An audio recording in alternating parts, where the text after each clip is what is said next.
देश और दुनिया की तमाम छोटी और बड़ी खबरों के लिए हमारे चैनल को सब्सक्राइब करना न भूलें और बेल का बटन जरूर दबाएं।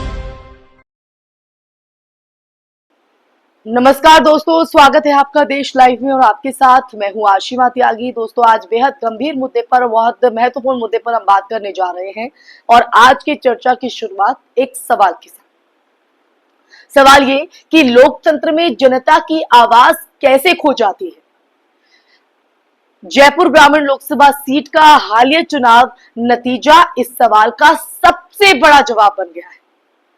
जहां जीत हार का फासला था सिर्फ 1615 वोट, लेकिन खारिज किए गए बैलेट वोट इस फासले से ज्यादा थे। अब सोचिए, जब बैलेट पेपर की गिनती ही निर्णायक बन जाए तो क्या ये चुनावी जीत वाकई जनता की पसंद कहलाएगी या किसी डेटा मैनिपुलेशन का कमाल। आज हम इसी पर चर्चा करेंगे। चर्चा में आगे बढ़े उससे पहले हमेशा की तरह अपील, इंसाफ की आवाज को बुलंद करने के लिए और सच्ची पत्रकारिता के लिए हमारा सहयोग करें। साथ ही डिस्क्रिप्शन में दी गई लिंक को ओपन कर ज्वाइन बटन दबाकर आप हमसे यानी देश लाइव से सीधा जुड़ सकते हैं। दोस्तों, तो वापस आते हैं आज की घटना जिस पर चर्चा हम कर रहे हैं। जयपुर ग्रामीण लोकसभा सीट, जहां भारतीय जनता पार्टी के राव राजेंद्र सिंह ने कांग्रेस उम्मीदवार अनिल चोपड़ा को बेहद मामूली अंतर से हराया, 1615 वोट से। लेकिन कहानी यहीं खत्म नहीं होती। जब परिणामों का बारीकी से विश्लेषण हुआ तो सामने आया कि खारिज किए गए बैलेट पेपर की संख्या इस हार के अंतर से कई ज्यादा थी। यानी जिन वोटों को गिना ही नहीं गया वो तय कर सकते थे कि सांसद कौन बनता है।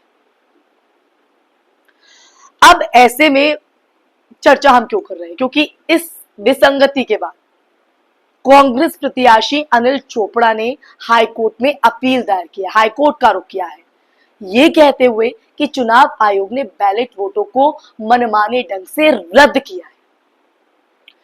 मामला अब सिर्फ हार जीत का नहीं बल्कि चुनावी प्रक्रिया की पारदर्शिता का भी बन चुका है और ये वो पारदर्शिता है जो देश भर में चर्चा का विषय बनी हुई है, जिस पर चुनाव आयोग ने कई बार अपनी बात भी रखी।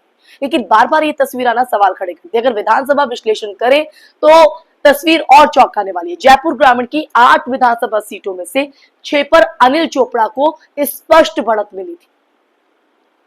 फुलेरा सीट पर मामूली बढ़त बीजेपी की तरफ गई, लेकिन झोटवाड़ा विधानसभा सीट से बीजेपी को 80,744 वोटों की भारी बढ़त मिली, जिसने पूरे समीकरण को ही पलट दिया। दोस्तों,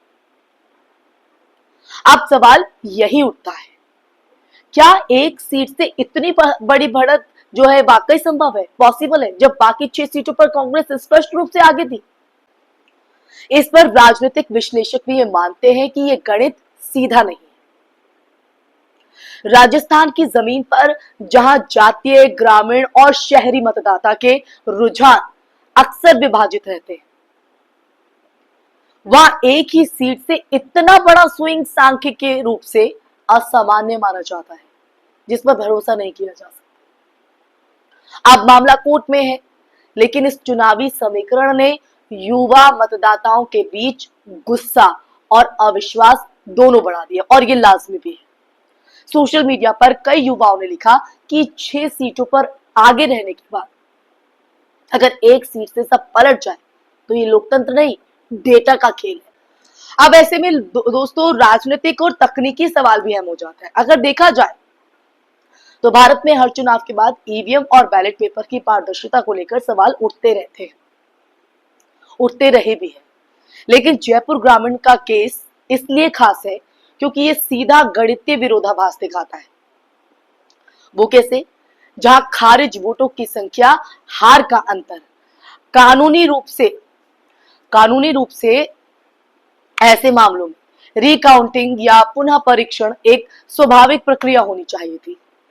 लेकिन जब वो नहीं हुआ तो ये पूरे सिस्टम पर प्रश्न चिन्ह लगाता है।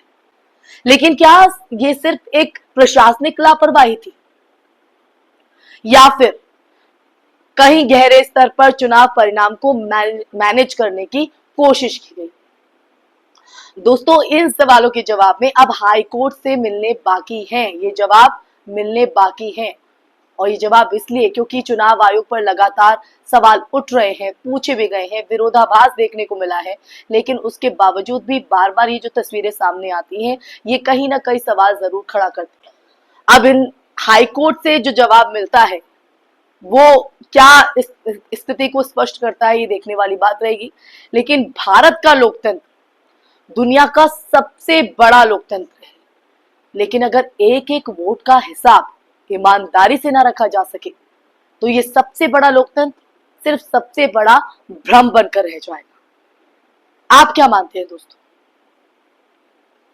क्योंकि जयपुर ग्रामीण ये मामला सिर्फ एक सीट का नहीं है, ये जनता के भरोसे की परीक्षा है, और जनता के भरोसे की परीक्षा के चलते ही आज देश लाइव इस मुद्दे पर आपसे बात करता नजर आया। अगर न्याय हुआ और आने वाले चुनावों की एक मिसाल बनेगी, और अगर नहीं हुआ तो जनता का भरोसा एक और बार टूट जाएगा।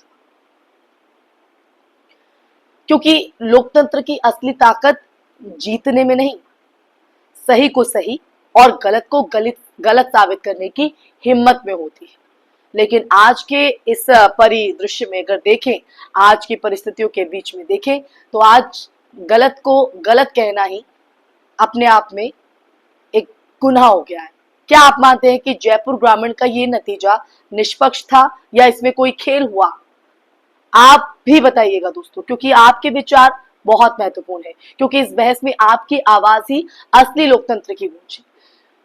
तो इसी के साथ इस चर्चा में मैं यही विराम लगाती हूँ। ये चर्चा सुनने के बाद और जिस तरह से पूरा परिस्थिति मैंने आपके सामने रखी इस चर्चा के माध्यम से, इसको सुनने के बाद आपके जहन में क्या है?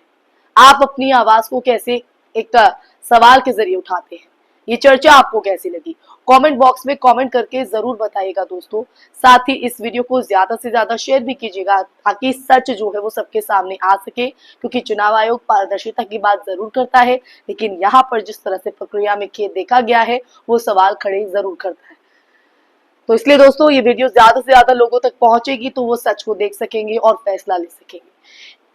और हमारे चैनल देश लाइव को सब्सक्राइब भी कीजिएगा, ताकि सच का संवाद आपके साथ देश लाइव यूं ही करता रहे। फिर हाजिर होंगे एक नए टॉपिक के साथ। तब तक के लिए अपना ख्याल रखिए। जय हिंद, जय भारत, नमस्कार।